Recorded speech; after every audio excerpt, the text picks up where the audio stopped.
The Polestar 2 has managed a neat trick.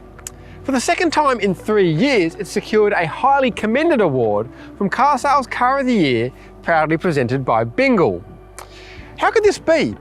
Why would we test what looks like the same car twice in 3 years? Well, I'm going to tell you why and explain just how it did so well. But before that, like the video, subscribe to the Car Sales channel, and give us a comment with your thoughts down below.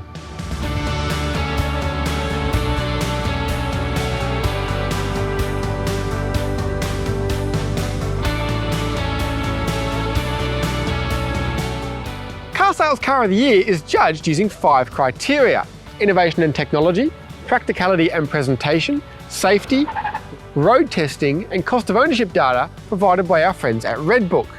Now, the 2 might look the same, but it's had a radical midlife overhaul to the point where it's essentially a new car.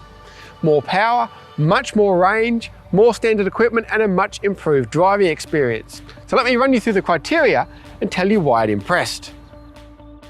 First up is innovation. And while there's nothing necessarily groundbreaking about the 2, revised battery chemistry means that all variants now have much longer ranges. And this single motor long range has a maximum of 655 kilometers. Now obviously that's a best case scenario, but between 550 and 600 Ks is pretty achievable in the real world. And that means you can just drive and drive and drive this thing without having to worry about where to charge. And that moves the game on. The new 2 has also moved from front drive to rear wheel drive. And whereas previously the single motor produced 170 kilowatts and 330 newton meters, this now produces 220 kilowatts and 490 newton meters. And that makes for a massive performance improvement.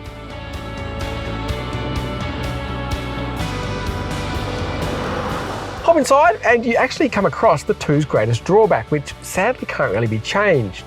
Because it's based on the architecture of a petrol car, it can't take advantage of all the packaging benefits you get from a pure electric platform. You still got this bulky transmission tunnel here, so there's not that much space or storage, and you kind of feel a bit hemmed in. What's more, while the standard equipment list has improved, a lot of the fancier stuff in here is still optional. We've got the Harman Kardon stereo, better seat upholstery, heated rear seats and steering wheel, glass roof, adaptive LED headlights, and adaptive cruise control. Tick all the options boxes and you're looking at just over $80,000 plus on-road cost, and it's still a decent buy at that money, but it would be nice if some of the more premium gear was included as standard. On a more positive note, the Polestar's infotainment system is excellent. It now has Apple CarPlay, so you can use that. You also don't really need to, because you can download the apps to the car and log into your Google account or YouTube or Spotify and have everything ready to go. So innovation, technology, safety, tick, tick, tick. And the Polestar actually came out #1 in Redbook's cost of ownership data. What really makes the new 2 great is the driving.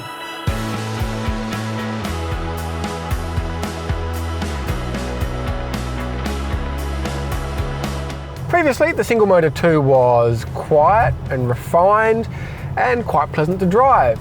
And this new model retains all those qualities, but it also is a very different proposition.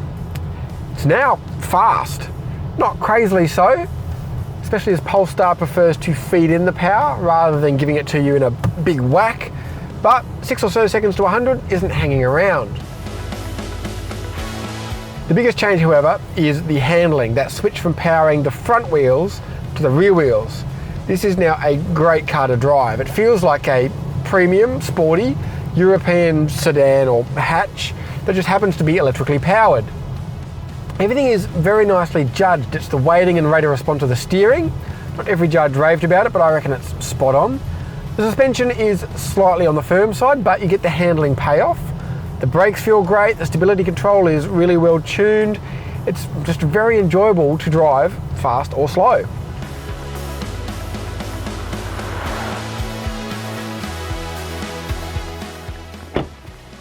When talking electric cars, it's all too easy to just say, buy a Tesla. And in purely objective terms, the new Model 3, for instance, may well have the edge over the Polestar 2, primarily because it's been designed from the ground up as an electric car. But if you want something different, then this is an excellent choice. 2 years ago, the 2 was a very good car. But while this facelifted version may again have just missed out on the top step, it's now a great one. Thanks for watching. If you've enjoyed this video, please give it a like, subscribe to the Car Sales channel, and give us a comment down below with any cars you'd like to see us review.